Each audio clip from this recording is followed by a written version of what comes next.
Bismillahirrahmanirrahim.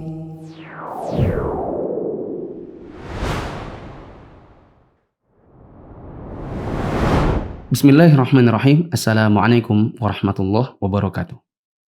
Alhamdulillahi wa kafa, wassalatu wassalamu ala rasulillahil mustafa wa ala alihi wa ashabihi wa man iktafa.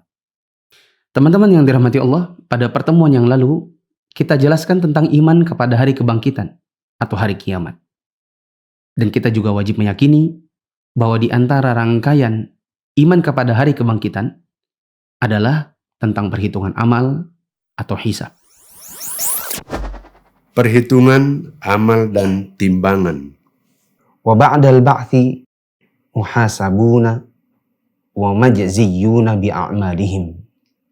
Setelah dibangkitkan kembali, mereka akan dihisab atau dihitung amalnya dan diberi balasan sesuai dengan amal perbuatan mereka. Wa dalilu qauluhu ta'ala. Dalilnya adalah firman Allah Ta'ala, Walillahi ma fis samawati wa ma fil ardh liyajziyal ladzina asa'u bima 'amilu wa yajziyal ladzina ahsanu bil husna. supaya dia memberi balasan kepada orang-orang yang berbuat jahat terhadap apa yang telah mereka kerjakan dan memberi balasan kepada orang-orang yang berbuat baik dengan pahala yang lebih baik, yakni surga. Quran Surah An-Najm ayat 31. Teman-teman yang dirahmati Allah, kata Syekh Shalih bin Fauzan, di antara yang akan terjadi pada hari kiamat adalah adanya perhitungan amal yang disebut dengan hisab, dan hisab ini akan dikerjakan dengan timbangan yang disebut dengan mizan. Dalam perhitungan amal ini, kaum muslimin dibagi menjadi 3 golongan. Golongan yang pertama adalah golongan yang tidak akan dihisab, di mana mereka masuk surga tanpa perhitungan, tanpa siksaan. Dan golongan ini, sebagaimana disebutkan dalam hadis, ada 70.000 orang yang masuk surga tanpa hisab. Hadis riwayat Bukhari dan Muslim dari sahabat Imran bin Husain radhiyallahu anhuma. Golongan yang kedua adalah golongan yang dihisab dengan hisab yang mudah, di mana mereka hanya sekedar ditampakkan amal-amal perbuatan yang sudah mereka kerjakan. Golongan ini pun akan masuk ke dalam surga. Golongan yang ketiga adalah golongan orang-orang yang dihisab dengan bentuk pertanyaan dan perdebatan. Orang-orang ini akan disiksa sebagaimana dalam sabda Rasulullah SAW, barang siapa yang ditanya atau didebat dalam hisabnya akan disiksa. Hadits riwayat Bukhari dan Muslim dari Aisyah radhiyallahu anha. Sekarang bagaimana dengan orang kafir? Kalau orang muslim ada 3 golongan, bagaimana dengan yang kafir? Kata Syekh Shalih bin Fauzan, para ulama berselisih pendapat dalam masalah hisab untuk orang kafir. Sebagian mereka mengatakan bahwa orang kafir tidak dihisab dan langsung dijerumuskan ke dalam neraka karena sejatinya mereka tidak memiliki kebaikan. Sebagian yang lain mengatakan bahwa mereka tetap akan dihisab dan akan diperlihatkan amalan dan kekafiran mereka, kemudian mereka dimasukkan ke dalam neraka. Kata Syekh Shalih bin Fauzan, mizan atau timbangan adalah alat yang digunakan untuk menimbang amal. Amal baik diletakkan di satu neraca, amal buruk diletakkan di neraca yang lain. Jika amal baiknya lebih berat, maka dia beruntung. Jika amal buruknya lebih berat, maka dia merugi. Catatan saya, ada khilaf di antara para ulama apakah mizan itu ada 2 daun ataukah 1 daun.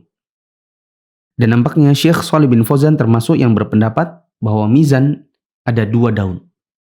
Di mana di 1 daun ditimbang amal yang baik dan amal buruk ditimbang di daun yang lain.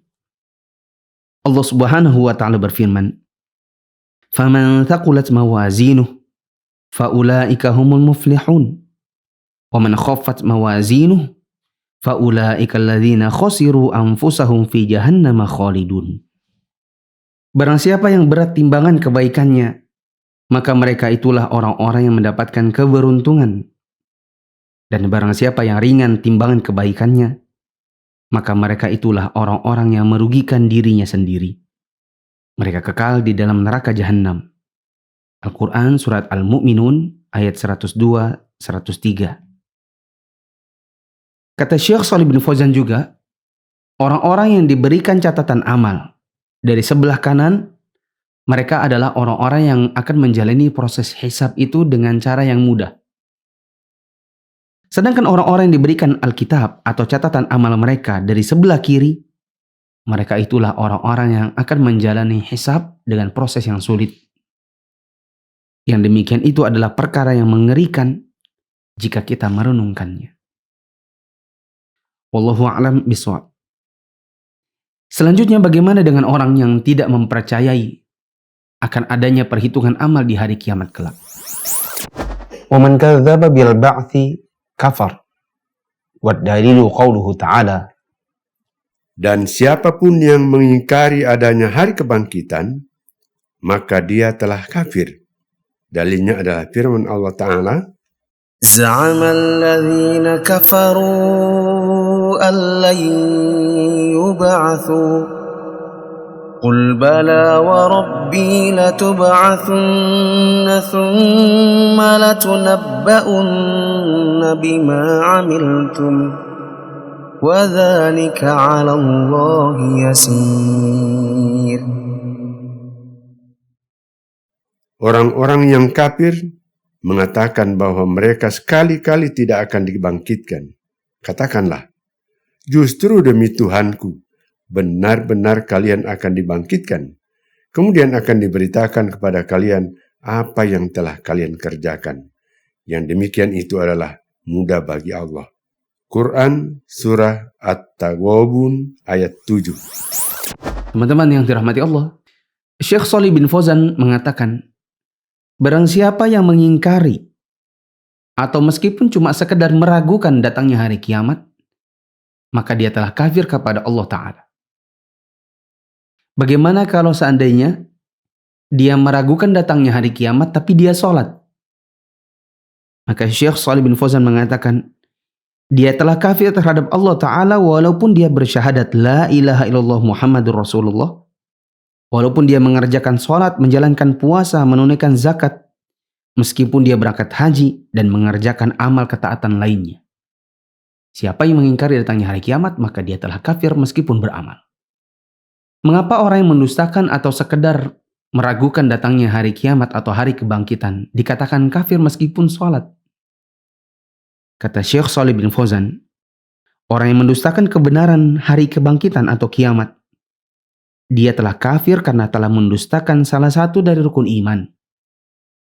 Kita sudah melewati bab ini tentang 6 rukun iman, yang salah satunya adalah beriman dengan datangnya hari kiamat. Dan menolak hari kebangkitan atau minimal meragukannya, itu sama dengan mendustakan Allah Ta'ala. Sama dengan mendustakan Rasulullah SAW. Dan sama dengan mendustakan Al-Quran yang telah mengabarkannya. Allah yang mengadakannya. Allah yang memfirmankannya. Rasulullah SAW yang menjadi perantara sampainya kabar ini kepada kita. Dan Al-Quran yang menjadi bukti otentik. Yang merupakan firman Allah Ta'ala yang menjadi dalil tentang datangnya hari kiamat. Bila kita mendustakan kebenaran hari kiamat, maka itu sama dengan mendustakan Allah, Rasulullah, dan Al-Quran. Penulis membawakan dalil tentang kafirnya orang yang meragukan datangnya hari kebangkitan, yang sudah disebutkan di dalam matan, yaitu di dalam firman Allah surat At-Taghabun ayat 7. Allah mengatakan, Za'amal ladzina kafaru allai yub'atsu. Orang-orang yang kafir menyatakan bahwa mereka sekali-kali tidak akan dibangkitkan. Kalau kita balik, orang-orang yang tidak meyakini bahwa mereka akan dibangkitkan sudah dilabeli oleh Allah Ta'ala terlebih dahulu dengan kata alladzina kafaru, orang-orang yang kafir. Ayat-ayat yang menjelaskan hal yang serupa Di antaranya adalah firman Allah surat An-Nazi'at ayat 11-12, Yasin ayat 78, dan Al-Mu'minun ayat 35-36. Allah bahkan menyuruh Nabi SAW untuk bersumpah dengan adanya hari kebangkitan di hadapan orang-orang kafir dalam 3 buah ayat, yaitu Quran surat At-Taghabun ayat 7, Yunus ayat 53, dan Quran surat Saba ayat 3-4. Wallahu a'lam bishawab. Di penghujung video ini kita akan ringkaskan dari apa yang sudah kita pelajari pada materi kali ini. Pertama, bahwasanya akan datang hari kebangkitan, yakni hari kiamat. Kita akan melalui proses perhitungan amal, yaitu hisab. Dan hisab ini Allah lakukan dengan sebuah alat yang disebut dengan mizan atau timbangan. Kaum muslimin, ada 3 golongan dalam perhitungan amal. Ada yang masuk surga tanpa hisab, ada yang masuk surga dengan hisab yang mudah, dan ada yang terlebih dahulu masuk ke dalam neraka karena melalui proses yang sulit, yaitu melalui pertanyaan-pertanyaan dan perdebatan. Adapun orang kafir, ada khilaf di antara para ulama, apakah mereka akan dihisab terlebih dahulu ataukah tidak. Ada yang mengatakan dihisab lalu masuk neraka, dan ada yang mengatakan tidak dihisab langsung masuk neraka karena sejatinya mereka tidak memiliki kebaikan apa-apa. Teman-teman yang dirahmati Allah, mizan atau timbangan merupakan alat yang digunakan untuk menghitung amal. Ada khilaf di antara para ulama, apakah dia hanya 1 neraca ataukah 2 neraca. Dan Syekh Shalih bin Fauzan termasuk yang berpendapat mizan memiliki 2 neraca, di mana amal kebaikan diletakkan pada neraca yang satu, sedangkan amal keburukan diletakkan pada neraca yang lain. Siapa yang timbangan amal baiknya lebih berat, maka dia beruntung.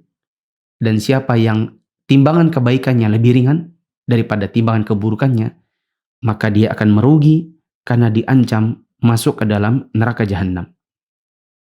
Orang-orang yang diberikan catatan amal, yaitu kitab, dari arah kanan, maka merekalah yang melalui proses hisab yang mudah. Sedangkan orang-orang yang mendapatkan kitab atau catatan amal dari kiri, maka mereka akan mendapatkan proses hisab yang sulit. Dan ini merupakan perkara yang mengerikan bagi siapa yang merenunginya. Barang siapa yang mengingkari atau sekedar ragu tentang datangnya hari kiamat, maka dia kafir, meskipun dia beramal dan meskipun dia bersyahadat. Dikatakan demikian karena sejatinya mengingkari atau minimal meragukan datangnya hari kiamat itu sama dengan meragukan atau bahkan mendustakan Allah Ta'ala, begitu juga mendustakan Rasul dan Al-Quran yang merupakan firman Allah. Di antara dalil bahwa orang yang meragukan datangnya hari kiamat disebut dengan orang kafir adalah Al-Quran surat At-Taghabun ayat 7, di mana Allah mengatakan tentang orang-orang yang meyakini bahwa mereka tidak akan dibangkitkan kembali dengan label alladzina kafaru, yaitu orang-orang yang kafir. Allah bahkan menyuruh Nabi SAW untuk bersumpah dengan hari kebangkitan di hadapan orang-orang kafir dalam beberapa ayat. Wallahu a'lam bishawab. Insyaallah kita akan lanjutkan di materi yang akan datang. Subhanakallahumma wa bihamdika asyhadu an la ilaha illa anta astaghfiruka wa atubu ilaik.